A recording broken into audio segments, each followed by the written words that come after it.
अपने आत्माओं सभी इस समय के विषय में, जो वर्तमान में समय चल रहा है, अब बात चल रही है संस्कार की, कि परमात्मा अपने भक्तों के संस्कार समाप्त कर देगा और अपने कोटे से फिर उनकी पूर्ति करेगा। तो फिर हम भक्ति भी कर सकते हैं, परमात्मा की सेवा भी कर सकते हैं और अपने मोक्ष भी प्राप्त कर सकते हैं। अब जैसे आपको बहुत बार इस समय के विषय में और इस दास के विषय में बहुत सी भविष्यवाणियां भी आपको सुनाई गई है कि ऐसा अनमोल समय है पुण्यात्माओं, भगवान ने तो ये निर्धारित कर ही रखा है 600 वर्ष पहले। वैसे तो परमात्मा ने प्रथम सतयुग में कह दिया था इस काल से कि चौथा युग जब कलयुग आई तब हम अपना अंश पठाई, हम अपना दास भेजेंगे और फिर काल फंद छूटा नरलोई, काल का झंझट सारा खत्म करेगा सब नर नारियों का और सकल सृष्टि परवानिक हुई। कलयुग बीतते 5500 पाचा जब ये वचन मेरा होगा साचा, कौन सा कि मैं सच अपना अंश भेजूंगा, ये वचन कि मैं अपना अंश भेजूंगा और सारी सृष्टि नाम लेवेगी उस मेरे दास से और सबका कल्याण होएगा, सबका मोक्ष होएगा।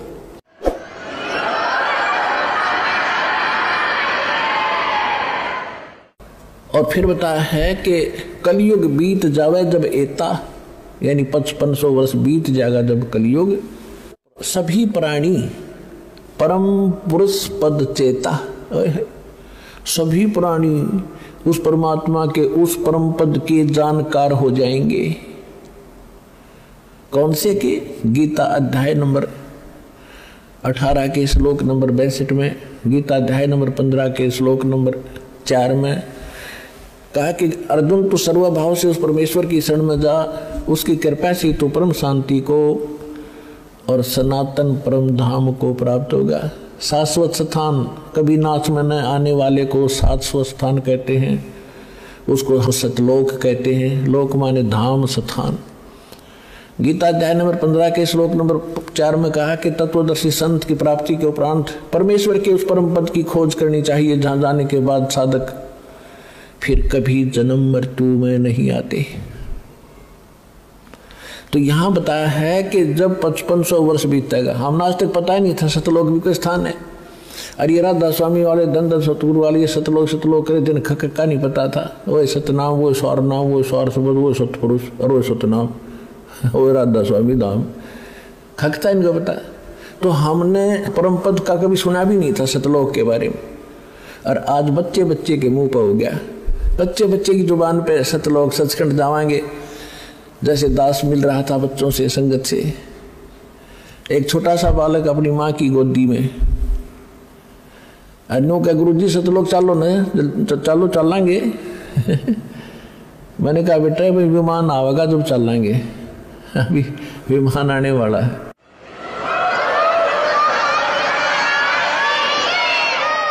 तो यहाँ कहा कि सभी प्राणी परमेश्वर के उस परम पद के परिचित हो जाएंगे। तो उसी के विषय में एक फ्लोरेंस नाम की भविष्यवक्ता अमेरिका की थी, वो भारत के संत के बारे में गुणगान कर रही है। नास्ट्रेडम्स फ्रांस का रहने वाला था, वो भी कहता है भारत में एक महापुरुष संत आएगा जो पूरे विश्व को सच्चा ज्ञान देगा और एक सबत समाज की स्थापना करेगा, विकार रहित होगा, आपस में बुराई नहीं रहेगी, लड़ाई नहीं रहेगी। तो उसी के संबंध में थोड़ी सी और सुनाते हैं आपको। एक ये पुस्तक है, पुरानी सी हाथ लगी है किसी भगत का। ये हमारे भगत तक खोजी हो गए, उनको कहीं पर भी कोई सुराख मिलता है उनको तो पता ही लग जाता है ये किसके विषय में बोल रखा है। अब नास्ट्रेडम्स की भविष्यवाणी या किसी भी संत की, उस संत के विषय में जो भविष्यवाणी है, कोई किसी पर सेट कर रहा है, कोई किसी पर कर रहा है, वो पूरी हो ही नहीं सकती। अब हाथी के कपड़े को, अस्त्र को और डोटे बदर के देखे कीता होगा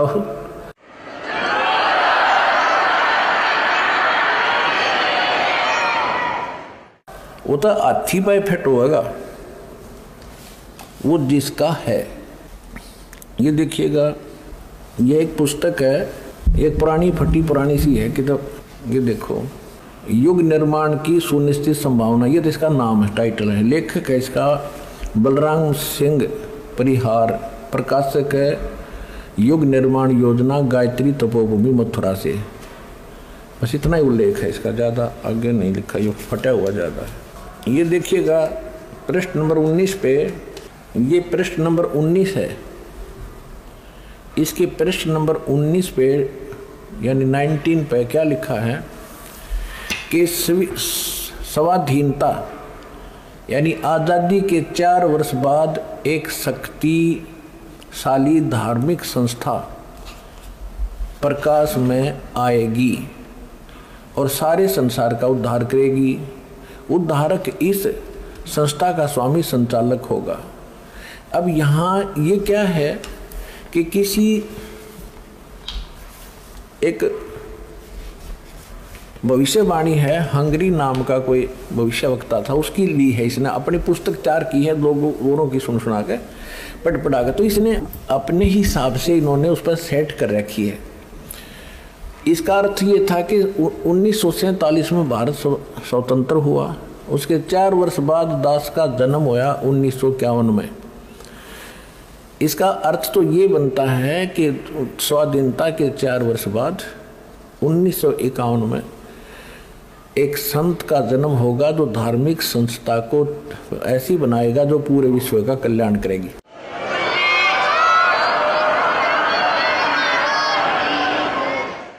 यहाँ थोड़ी सी गड़बड़ कर जाते हैं, अब और दिखाते हैं। ये देखिएगा, ये 23 पृष्ठ पे है, ये 23 पृष्ठ है। इस 23 पृष्ठ पे यहाँ लिखा है, इस संगठन का स्वामी संचालक कोई गृहस्थ व्यक्ति होगा। अब तक दुनिया में सबसे बड़े विचारक के रूप में ख्याति प्राप्त करेगा। वह व्यक्ति सामाजिक उत्तरदायित्वों से लेकर संसार के सब देश शांतिपूर्ण कैसे रहें उसकी यह व्यवस्थित आचार संहिता तैयार करेगा। उसके जीवन भर के संग्रहित विचारों को यदि एक पुस्तक में लिखा जाए तो बहुत बड़ी पुस्तक बन जाएगी। इसका अर्थ ये है। यहाँ एक 29 पृष्ठ पे देखिएगा, 29 पृष्ठ पे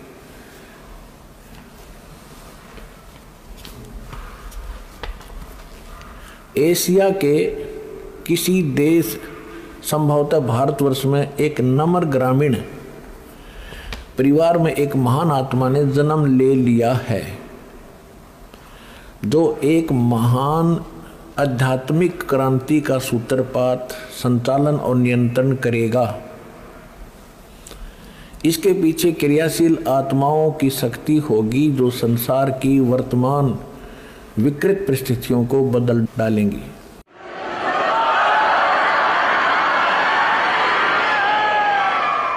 उन्नीस 1999 में ये क्या बोला गया है कि एक ऐसे व्यक्ति ने जन्म लिया है जिसकी अकेले ही उत्पादित शक्ति किसी भी शक्ति संपन्न राष्ट्र के बराबर होगी। वह एक भाषा, एक संस्कृति, एक धर्म की आचार संहिता सर्जन करेगा।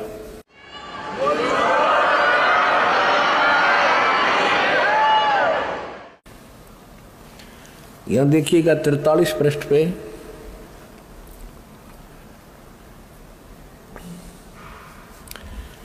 यह लिखा है कि दिव्य देहधारी पुरुष ने जन्म लिया है। वे सबके मन में प्रसन्नता भरेंगे, दुनिया भर के कष्ट दूर करेंगे। अन्यायी और अत्याचारियों को भी वह ठीक करेंगे। रात्रि के प्रथम पहर में जब मैं प्रगाढ़ निद्रा में होता हूँ तो स्वप्न में एक दिव्य पुरुष को देखता हूँ, दिव्य व्यक्ति को। किसी जलाशय के निकट बैठे हुए इस योगी के मस्तक में दोनों बाहों के जहाँ मिलती हैं तो उसमें अर्ध चंद्रमा के दृश्य होते हैं। उसके बाल सफ़ेद हैं, सुब्बर वेशभूषा है यानी साधारण सुंदर, वर्ण गौर है, गोरा कलर है तथा पैरों में चरम विहीन पाहन यानी पादुकाएं हैं। बिना चमड़े की जूतियां पहनता है। आज तो हमने पूरे अनुयायियों से कोई बैन लगा रखा है कि चमड़े की जूती तुमने पहननी है नहीं। मैं तो पहनूं था कितने।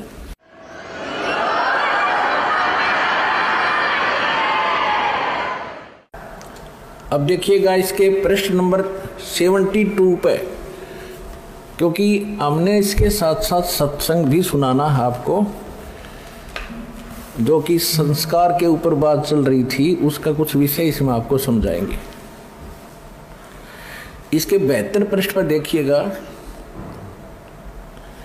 यहां लिखा है कि इतिहास के अद्वितीय महापुरुष के बारे में नॉस्ट्रेडमस ने भी कुछ संकेत दिए हैं। उसके मस्तक में चंद्रमा होगा, वेशभूषा बहुत सादी होगी, यानी लाल पीले कपड़े नहीं होंगे, उसके लंगोट लंगाट बांध कर नहीं घूमेगा।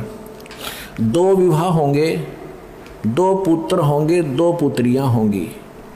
अब यहाँ इसके ऊपर थोड़ा सा आपको संस्कार का भी बताऊंगा कि जैसे इसने लिखा है नॉस्ट्रेडमस जी ने कि उसके 2 पुत्र होंगे, 2 पुत्री होंगी। दास के 4 संतान है एज इट इज। और जो ये भविष्य वक्ता होते हैं या दार्शनिक होते हैं, इनको जो भी होना है, जो भगवान ने निर्धारित कर रखा है, वो ही देख सकते हैं। अनिर्धारित करनिया भगवान है, वो उसने घटा बढ़ा भी सकता है, जो समय आने पर वो उसकी अपनी मौज होती है। इसमें लिखा है कि उसके 2 विवाह होंगे। तो पुण्यात्मा परमात्मा ने संस्कार काट दिया दास का।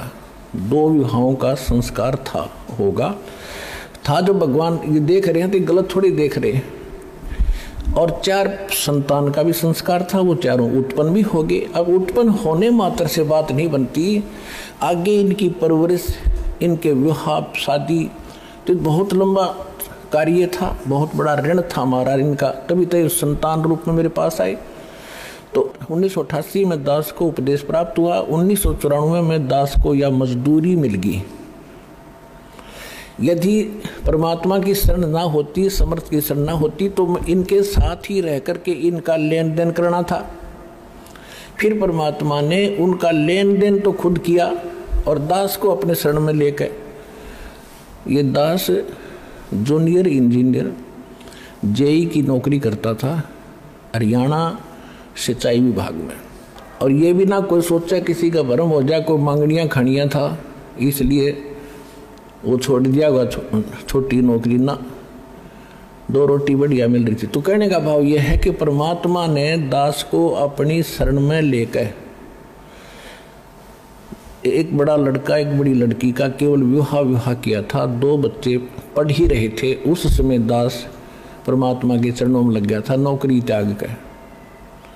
और वो बच्चे आज अन्य से कम नहीं हैं, यानी मालिक ने उनको औरों से भी के इक्विवेलेंट ही उनकी परवरिश करके, जो दास ने करनी थी वो भगवान ने करी। मेरा संस्कार काट दिया।